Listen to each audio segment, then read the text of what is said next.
सहनाववतु सहनौ भुनक्तु सह वीर्यं करवावहै तेजस्विनावधीतमस्तु मा विद्विषावहै। ॐ शान्ति शान्ति शान्तिः। समस्तजनकल्याणे निरतं करुणामयं नमामि चिन्मयं देवं सद्गुरुं ब्रह्मविद्वरं सद्गुरुं ब्रह्मविद्वरम्। ॐ श्री चिन्मय सद्गुरवे नमः। ॐ श्री चिन्मय सद्गुरवे नमः। ॐ श्री चिन्मय सद्गुरवे नमः। ॐ श्री चिन्मय सद्गुरवे नमः। ॐ श्री चिन्मय सद्गुरवे नमः। ॐ श्री चिन्मय सद्गुरवे नमः। ॐ श्री चिन्मय सद्गुरवे नमः। ॐ श्री चिन्मय सद्गुरवे नमः। ॐ श्री चिन्मय सद्गुरवे नमः। ॐ श्री चिन्मय सद्गुरवे नमः। ॐ श्री चिन्मय सद्गुरवे नमः। 12th verse onwards, 7th chapter. ये चैव सात्विका भावाः राजसास्तामसाश्च ये मत्त एवेति तान् विद्धि न त्वहं तेषु ते मयि। त्रिभिर्गुणमयैर्भावैः एभिः सर्वमिदं जगत् मोहितं नाभिजानाति मामेभ्यः परमव्ययम्। दैवी ह्येषा गुणमयी मम माया दुरत्यया मामेव ये प्रपद्यन्ते मायामेतां तरन्ति ते। Vikram ji, louder. Last session we had seen Bhagwan is pointing out what is his true nature, but from the standpoint of creation. He says essential nature of God is consciousness, but he expresses as this universe. Whatever things we can think of, whatever objects we can think of, including thoughts. He says, Arjuna, know that all these things are born from me, the pure consciousness. They are in me, I am not in them. Objects depend upon consciousness for their existence. Consciousness doesn't depend upon objects for its existence. Thoughts depend upon me for their existence. I don't depend upon thoughts for my existence. I as in pure consciousness. That was Bhagavan Krishna's conclusion. So the sadhana he expects us to do here is try to distance ourselves from conditionings. Whenever the mind is quiet, it is easier to do this sadhana. To distance from a beautiful mind, distance from a quiet mind is very easy. To distance from a disturbed mind becomes very difficult. So one part of our sadhana is to purify the mind, to calm down the mind, beautify the mind. But another part is to distance from that beautiful mind. Because there is something more beautiful than a beautiful mind. And that is the self. That is pure consciousness, which is of the nature of bliss, that joy is greater than joy gained through mind also. Then Bhagavan said, people don't come to seek me because the three gunas of Maya are very powerful. Tribir gunamayer bhavaihi ebhi sarvam idam jagat. Not one or two people, the whole universe, each and every being is under the control of this Maya. What Maya does is projects that non-dual truth as this universe of duality. Starting from body, mind, intellect, and this whole universe which lies behind it is the projection of Maya. In simple words, it hides and misguides. It will hide the truth and it will misguide us into the untruth. Once the object becomes too overpowering, mind gets stuck in objects. There is no need felt by that sadhaka to seek the self. So this chart is very precise in that way. So where is my attention right now? If it is on objects, that is the covering of Maya. So one thing we have to appreciate, Maya cannot cover consciousness. Objects also, sense objects also cannot literally cover consciousness. That consciousness is infinite. One small sense object, how can it cover infinite consciousness? So what will it cover? It will cover the knowledge in my intellect. The covering is not allowing me to think about the higher. That is the covering part of it. Bhagavan says this is how Maya deludes us. Now comes the most important verse of this chapter. Bhagavan says, what is the problem, precise problem, and what is the solution? Daivi Hesha Gunamayi Mama Maya Duratyaya. So he is defining what is the problem. He says ignorance or Maya is the main cause of samsara.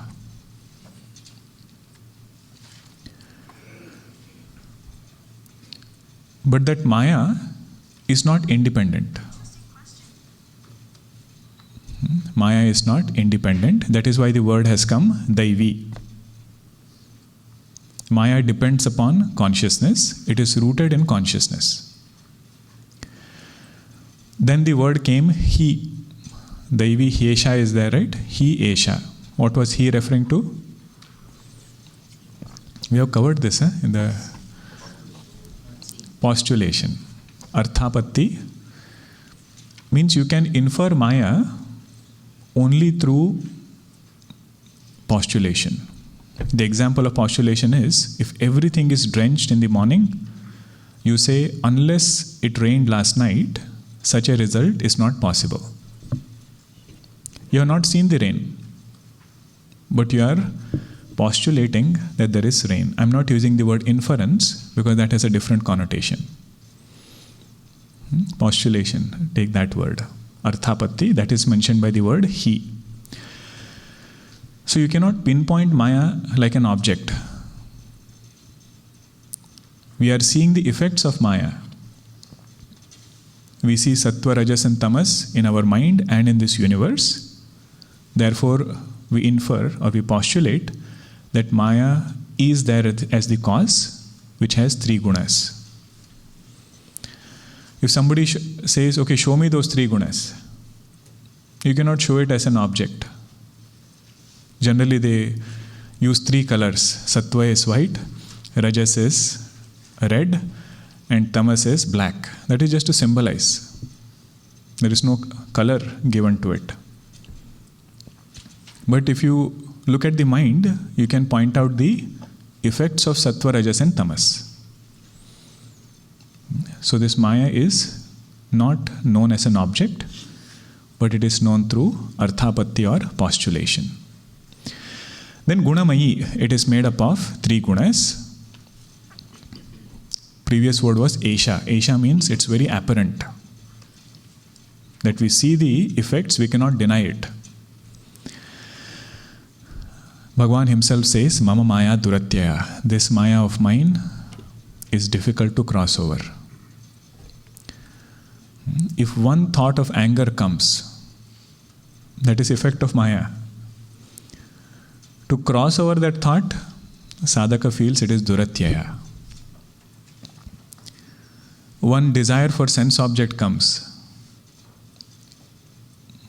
Unless he satisfies it, it doesn't quieten down. So Bhagavan is telling us, appreciate the word Duratyaya. How difficult it is to cross over Maya. He says, find examples from our own life where we see the power of this Maya. Mama Maya Duratyaya. Mamevaye prapadyante. Those who surrender to me and surrender to me alone. Eva Shabda is there. Mayam etam tarantite. They cross over this Maya. Means they don't get caught up in this samsara. They are able to turn their attention towards the self. Here the first step is to acknowledge that I am caught in Maya.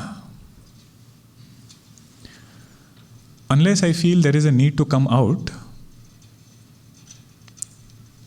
no matter we hear what, we will never put wholehearted efforts. So in whichever way we are able to define bondage precisely for us, to that extent liberation will start appealing to us. Whatever gives me sorrow, whatever gives me anxiety, all of that is source of bondage. And what is there at the root of it is Maya only.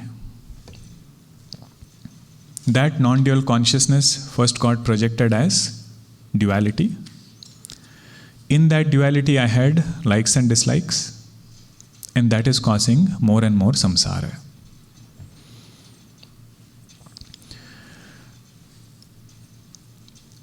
For a long time you might feel this is a very theoretical solution. But a time should come when we should feel this is the only solution. No matter how much I try to adjust this universe, adjust people, adjust situations, by giving reality to it, at the level of Maya, I am still within Maya. Means it is like instead of having a bad dream, you might as well have a good dream. But true freedom is when I wake up and I understand I am not the dreamer. So that waking up is crossing over this Maya. Our saints, they said if Maya example is given directly in our life, then it's difficult to appreciate. So then they take example of some third person. Narada ji is the best. And different stories are there. How Narada ji got deluded in Maya. And we also feel, yes. See, Narada ji, he got deluded. There is one story where Narada ji goes to Bhagavan and he says, I have studied 7th chapter. And I heard, Mama Maya Duratyaya, you saying that my Maya is very hard to cross. Narada ji says, I don't feel that way. I heard this knowledge. I don't feel Maya is touching me. Can you explain how this Maya is difficult to cross over? Bhagavan Krishna says, right now I am thirsty. Can you get me a glass of water? Narada ji says, sure, there is a well nearby, I'll go and get. So Narada ji goes there. And as he goes near the well, he finds a beautiful lady drawing water from the well. Then she calls him and says, "You have come from a long distance. Would you like some water? First drink some water." Naraji drinks that water, and he is all in awe with her beauty and the way her personality was. Then she asks, "Where have you come from?" He says, "Bhagavan Krishna sent me to get this glass of water. I am his disciple." Then Naraji says, "Who are you?" She says, "I am a princess of this kingdom. I am the princess. Do you want to see our kingdom?" Naraji says, "Sure. Anyway, I have come, glass of water, quickly I will take. We'll take a short round." Then he goes, she makes him meet her father. And her father says, "You are such a great person. So many divine qualities you have. I was looking for Uttaradhikari, the next person to sit on my throne. There is nobody who is better than you." Naraji says, "Anyway, I just have to take that glass of water. If I become the king, I will do that after." Then he gets married to her, becomes the king. That was a condition. If he has to sit on the throne, you have to marry my daughter.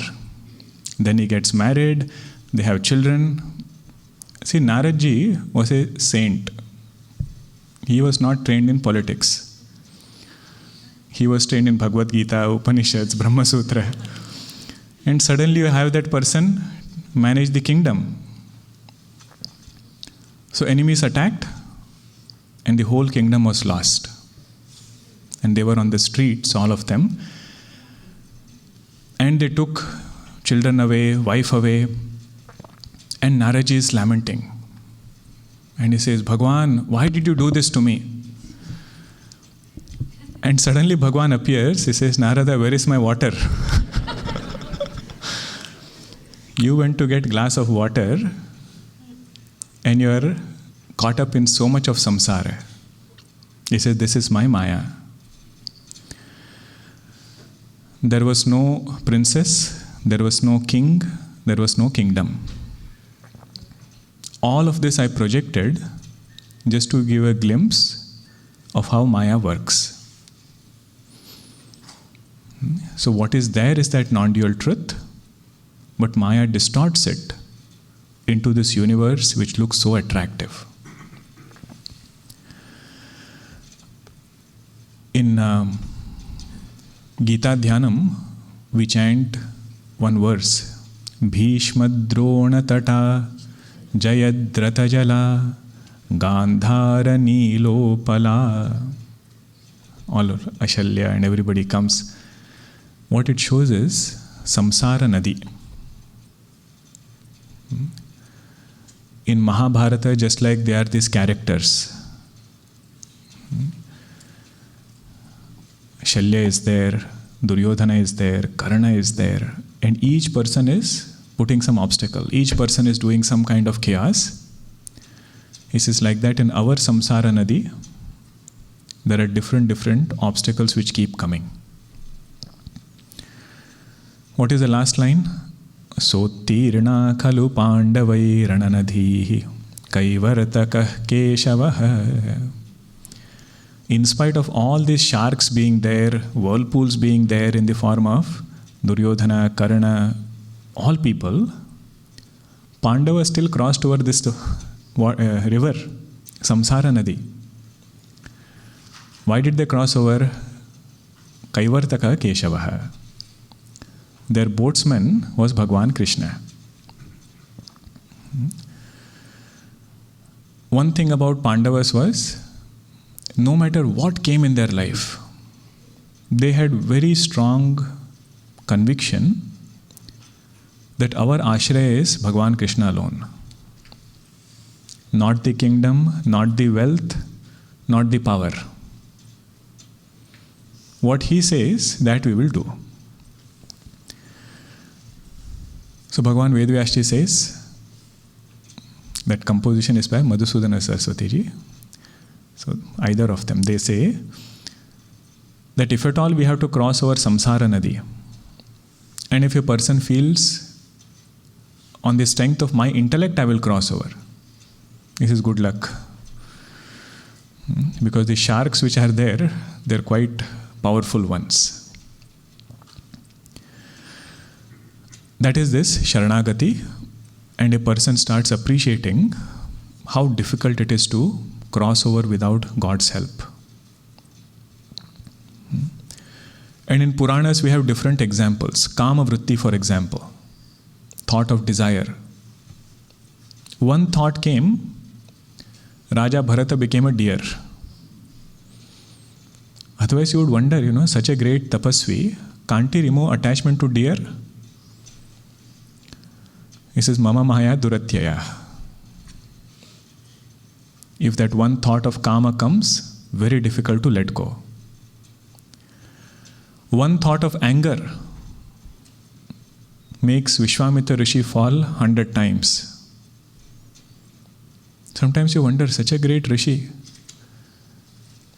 why should he get so jealous about Vasishtha Maharshi? That is the same thing, Mama Maya Duratyaya. When it comes, you don't know how it will take us into control. Udasi vritti. Udasi vritti means thought of indifference or feeling low, losing inspiration or enthusiasm. If that thought comes, we know how difficult it is to cross over. That's an expression of which guna? Tamo guna. It is part of Maya. But we identify with it so strongly that it becomes difficult to come out of it. In our Puranas, Ramayana, Hanumanji goes through this. In Lanka, when he is trying to search for Sitaji, he searches her everywhere, doesn't find her anywhere. And finally he sees Mandodari in Ravana's palace and thinks this is Sitaji. And at that time he loses all hope. He says, there is no point in me coming here. I don't know why I came here. But then he remembers Bhagavan, remembers greatness of Sitaji, and crosses over that Udasi vritti. So Bhagavan is telling here, just notice what is the power of this Maya and how to cross over this Maya. Ramakrishna Paramhamsa, as I was mentioning, he gives few examples. He says when there are fishes which are there in a pond and a fisherman throws a net, those fishes which are near the fisherman's feet, they don't get caught in the net. He says fisherman is Bhagavan and the net he has put is Maya. Those who are at Bhagavan's feet, they will not get caught up in this Maya. Another example he gives is pounding of rice, grinding of rice. When the husk is put and it separates and the rice is being ground, he says those grains which are near the pole, they will not get crushed. So that pole represents God. Whoever is closer to Bhagavan will not get crushed by samsara.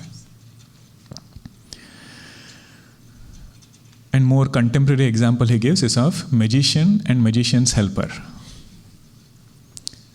Whenever a magician does tricks, it is only to delude the audience. Magician's helper, he will first tell him, what is my trick?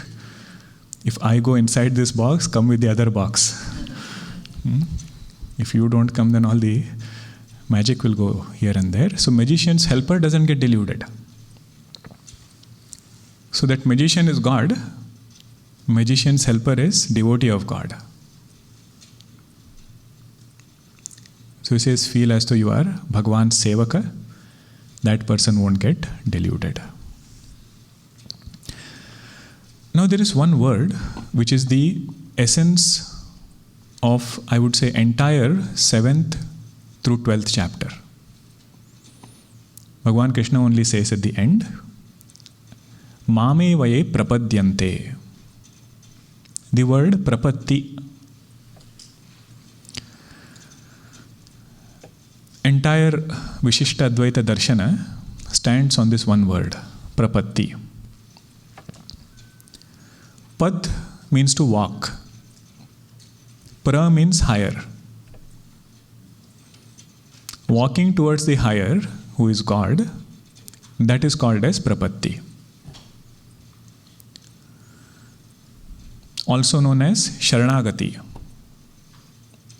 Sharanagati. Now, whenever we hear the word, we have heard it so many times. You should surrender to God. What comes to our mind? First will be the question, what do you mean by surrender to God? What should I surrender? How should I surrender? There is a very nice popular verse by Ramanujacharya ji, where he says there are 6 steps by which one can surrender to God. And we have to reflect on every step.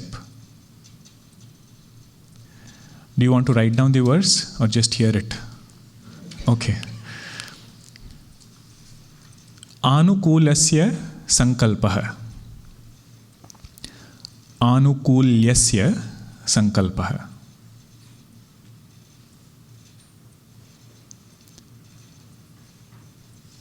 Anukulyasya sankalpaha. Pratikulyasya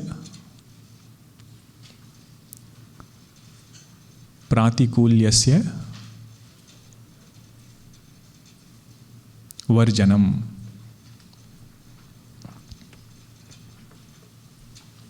Pratikulyasya varjanam. Anukulyasya sankalpaha. Pratikulyasya varjanam. Rakshishyati iti vishwasaha.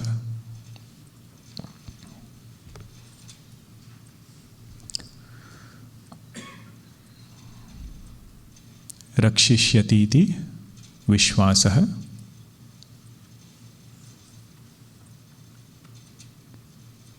Rakshishyati iti vishwasaha. Goptrutve varanam tatha. Goptrutve varanam tatha. Rakshishyati iti vishwasaha. Goptrutve varanam tatha. Atmanikshepa karpanye.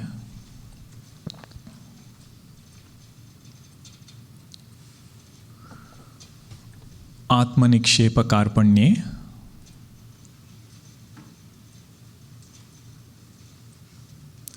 Atmanikshepa karpanye. Shadvidha sharanagatihi. Shadvidha sharanagatihi. Shadvidha sharanagatihi. Atmanikshepa karpanye. Shadvidha sharanagatihi. See whether you got it in the same way. Anukulyasya sankalpaha. Pratikulyasya varjanam. Rakshishyati iti vishwasaha. Goptrutve varanam tatha. Atmanikshepa karpanye. Shadvidha sharanagatihi. Can you all chant it together without tune?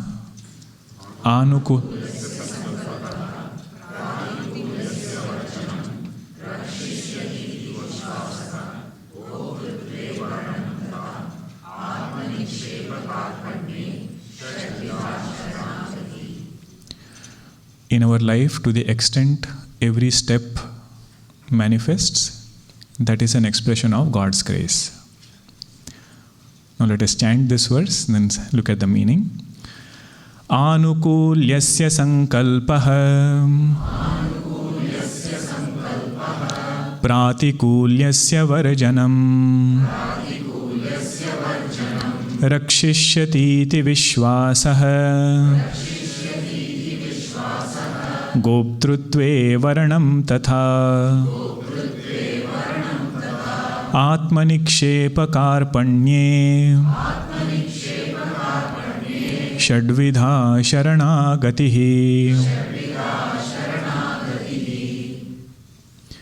If I have to surrender to God, what is the first step? Anukulyasya sankalpah. Devotee makes a resolve to do what Bhagwan likes. Anukulyasya. Anukula means what is desired by God. If you love somebody, natural tendency is I should do what that person likes. If I do exactly opposite of what that person wants and I say I still love you, that love is questionable. He says if you want to surrender to God, first thing a sadhaka should do is do what Bhagwan likes. How will I know what Bhagwan likes? He says read Bhagavad Geeta. That is Bhagwan's words. Adveshta sarva bhutanam. I should not have hatred towards anybody. And so on. Whatever things Bhagwan has said, they are dear to me. Devotee strives to live his life in that way. That is step number 1, anukulyasya sankalpah. Step number 2, pratikulyasya varjanam. Whatever Bhagwan does not like, whatever Bhagwan doesn't like, that he is striving to let go. Self-effort is involved in letting go of that which he says, my Bhagwan doesn't like this. What does Bhagwan not like?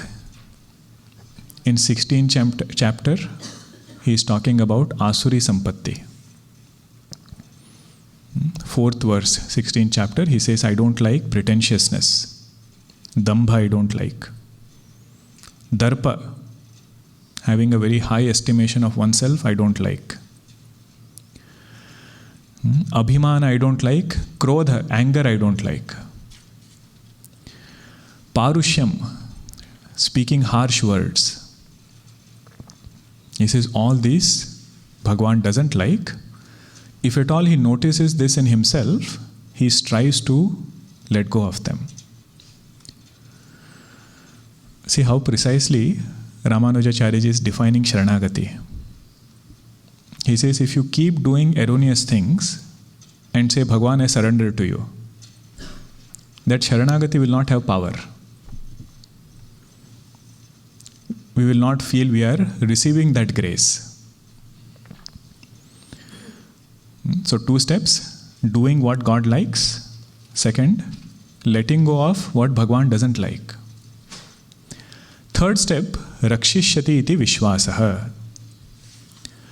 Means having firm faith that Bhagwan will protect me. Having no guilt or doubt that if I do these 2 steps, if I am willing to change myself, whatever I am unable to change in spite of trying hard, or whatever other reason I need Bhagwan's support for, he will never let go of me. He will protect. That kind of faith is called as 3rd step, rakshishyati iti vishwasa. All these 6 steps you can see in the case of Vibhishanji. Vibhishanji was living a very pious life in Lanka. Anukulyasya sankalpa was there. He was having a spiritual routine. He says Rama the first time, the moment he wakes up, that's how Hanumanji recognizes him. But 2nd step was not there, pratikulyasya varjanam. He was still serving Ravana. Hanumanji tells him, if you want to surrender to Bhagwan Rama, do the 2nd step. Let go of what Bhagwan doesn't like. Then he has doubt. Will Bhagwan protect me? I'm born in an Asura family. Means he says, as an Asura, my previous habits were not something which I'm very proud of. What we ate, what we drank, what we did, that is what he means there. As Asura, I have done all these erroneous things. Will Bhagwan still protect me? Hanumanji says, you are at least a human being. We are all Vanaras. If he could protect us, why will he not protect you? That is the third step, Rakshishyatiti Vishwasaha. Fourth one is Goptrutve Varanam Tatha. Goptrutve Varanam means wholeheartedly seeking this support. Goptrutva means protection, seeking Bhagwan's protection wholeheartedly. No plan B. He says, if Bhagwan, your protection doesn't come, I need some other protection. Some person is there, some other support is there. He says, no, I need only your protection. That is his Varanam. Fifth one is Atma Nikshepa. Nikshepa means to throw. Throw what? Atma Nikshepa. Throw oneself at the feet of God. Kship dhatu means to throw. So offering oneself and one's belongings to God, that is the fifth step.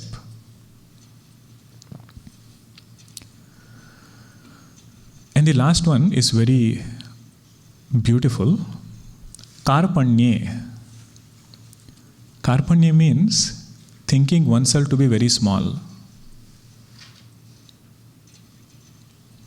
Thinking oneself to be nothing in front of the Lord. Buddhihina tanu janike sumira upavana kumar bala buddhi vidya dehu muhi harahu kale sabikar. Goswamiji says, as far as I am concerned, I don't have any abilities. But the good news is, because I don't have anything, Bhagwan will fill me with his abilities. Bala, Buddhi, Vidya. All three things Bhagwan will give. And in that, I will not have any agitations with whatever good things I have. So this Karpanya is not being proud of even good qualities. That is one's insignia of a devotee, that he is not proud of his devotion, not proud of his Sharanagati. If all things are there, Bhagwan says, Ramanujacharya says, that will lead us to God. That is true surrender to God, starting with our choices. What God likes, I should do. What He doesn't like, I should stay away from. Then have faith that He will protect. Rakshishyatiti Vishwasaha. Seek that exclusively.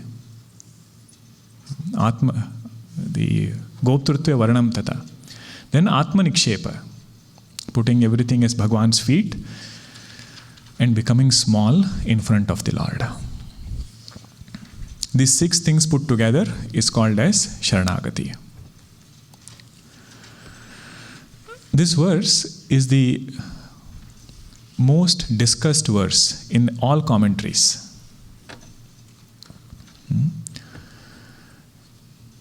There is one commentary by Madhusudana Saraswati ji. He gives another very beautiful perspective. What is Sharanagati? Mame vaye prapadyante maya metam tarantite. He says in Srimad Bhagavatam, there is one verse said by Prahlad ji. Prahlad ji says, God is complete. He is not craving for any praise done by ignorant jiva. If at all jiva does any praise to God, that praise comes back to jiva only. This is said by Prahlad ji. He says, whatever you offer to God comes back to the devotee. And he gives an example.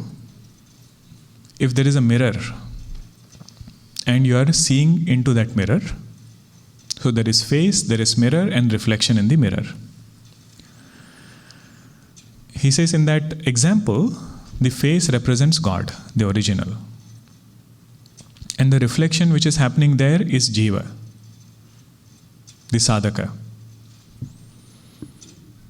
Face is God, reflection is Jiva. He says, whatever you do to that face appears on the reflection. So if you put chandanam on the face, you don't have to put separately on the reflection. Putting that chandanam on the face naturally brings it to the reflection. So here he says, we talk about karma yoga, we talk about doing charity, yajna dana tapa. Do austerity, tapa. Do yajna, sacrifice, doing things for greater good. And dana, charity. Remember do all these things remembering God. Now somebody might say, why do we need to offer so many things to God? Madhusudana Saraswati says, whatever we have offered comes back to us multifold. That is how Bhagwan works. He is complete, he is not seeking anything from Jiva. That is Madhusudana Saraswati ji's way of putting it, but a very nice analogy, more to reflect about that what is meant by prapatti.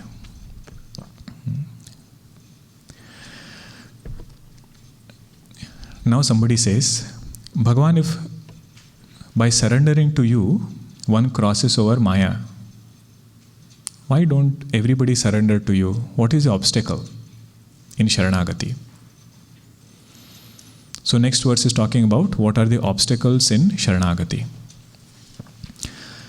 Namam dushkrutino mudhaha prapadyante naradhamaha mayaya pahruta jnanaha asuram bhavamashritah namam dushkrutino mudhaha prapadyante naradhamaha pahruta jnanaha asuram bhavamashritah. Bhagwan classifies people in two categories. One is dushkrutinaha, another is sukrutinaha. Dushkrutinaha means those who are doing erroneous actions, immoral actions. They are classified under dushkrutinaha. Those who are having a moral life, they are called as sukrutinaha. Moral life could be with desires also. Moral life could be with desire or without desire. He says both are sukritana only.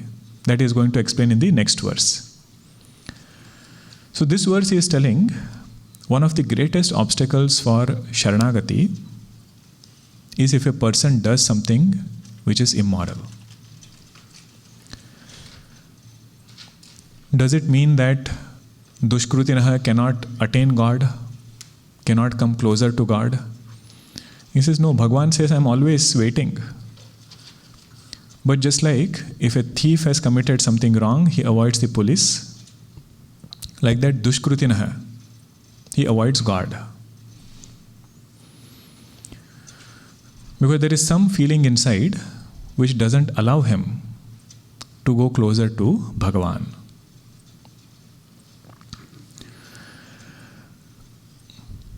Now, dushkrutinaha means one who does immoral things, one who does erroneous things. Papa karma. Shankaracharya says, Papa karinaha. Now we will ask, what is Papa? What is Punya and what is Papa? There are some common values, like speaking the truth is common to everybody. So untruth will become papa. Compassion is common value for everybody. It is not said that only Kshatriyas or Brahmanas should have compassion, Kshatriyas need not have compassion. The inner value should be common in every being. That is why it is called as Samanya Dharma. Common Dharma for everybody. But in Sanatana Dharma, according to stage in life, according to role in life, Dharma and Adharma is decided. Dharma and Adharma, Punya and Papa, doesn't live in objects. You cannot say, tell me what are some dharmic actions, tell me what are some adharmic actions. Dharma, Adharma doesn't live even in the action. You cannot say, tell me what are dharmic objects, what are adharmic objects. Because it doesn't live in action, doesn't live in objects, it lives in intention. So Dharma, Adharma depends upon person's role and the intention with which that person is acting. So an action might appear to be very dharmic outside, but if intention is inside is impure, that will not be counted as dharmic action. And action outside might apparently look adharmic. If intention is pure, that action is still counted as dharmic. I hope you are able to appreciate why we are discussing that point. Bhagavan said, Dushkrutinaha don't come to God. They don't do Sharanagati.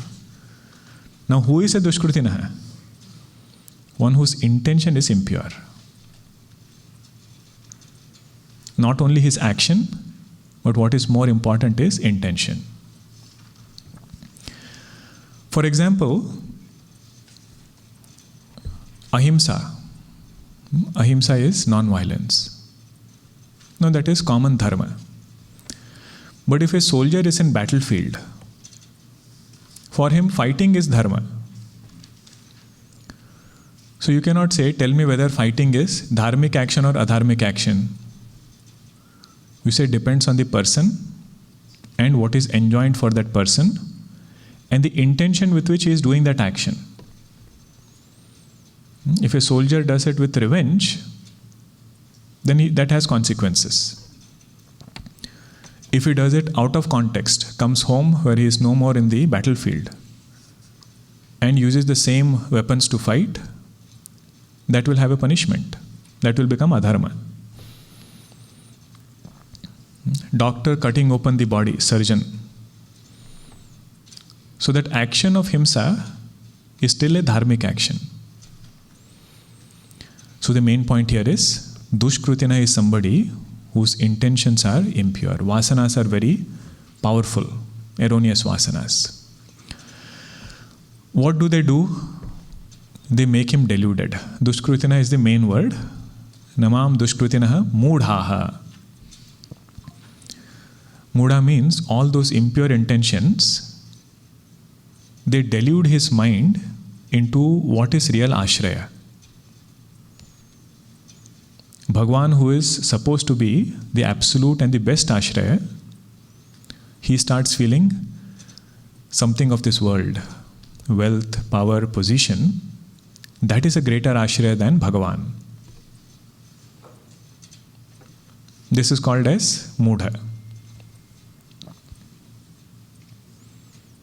One who has lost discernment between what is true ashraya and what is false ashraya. He takes the false to be the true ashraya. That is Mudhaha. Naradhamaha. Naradhama means lowest among men.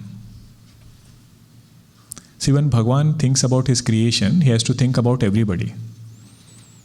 He doesn't exclude anybody. He says, there are people who will have these tendencies and they are naradhamaha, they will never come to me.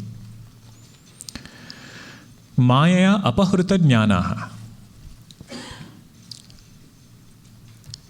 Apahruta means kidnapped. What got kidnapped, hijacked? Knowledge got hijacked. If knowledge got hijacked, what does it mean? He must have gained knowledge before. Then only you can hijack it. So this is some person who did satsang, but then he got indulgent in some way that whatever knowledge he had before about God, that knowledge got hijacked. That is the meaning of the word Maya apahruta jnanaha. Who kidnapped or hijacked his knowledge? Blame it safely on Maya. Maya apahruta jnanaha. This is what we see in the story of Sugriva. That the moment he gets the kingdom of Kishkinda, he forgets who is Bhagavan. Starts drinking, happily he is there. Then Lakshmanji comes and reminds him that one arrow is still with me. That brings him to senses. Maya apahruta jnanaha. Then asuram bhavam ashritaha. Nobody can live without support. If they don't take support of God and desires are very strong, they will not hesitate to take support of erroneous things. Asuram bhavam ashritaha means they won't hesitate to speak untruth. And they won't hesitate to take support of violence. Violence in the form of speech, in the form of action, whatever it takes to get that desire fulfilled, they will do it.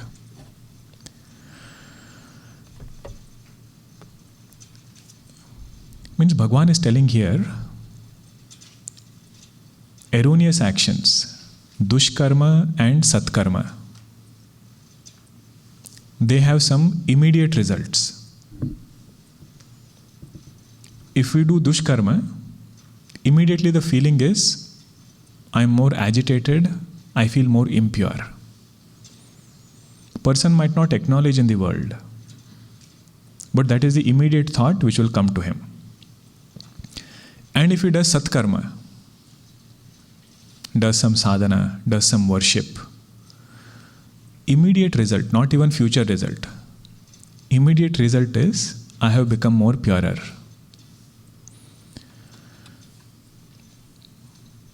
And that impurity of dushkarma stops us from going towards God. And that purity of satkarma brings us more closer to Bhagavan. These things we have to practice and see.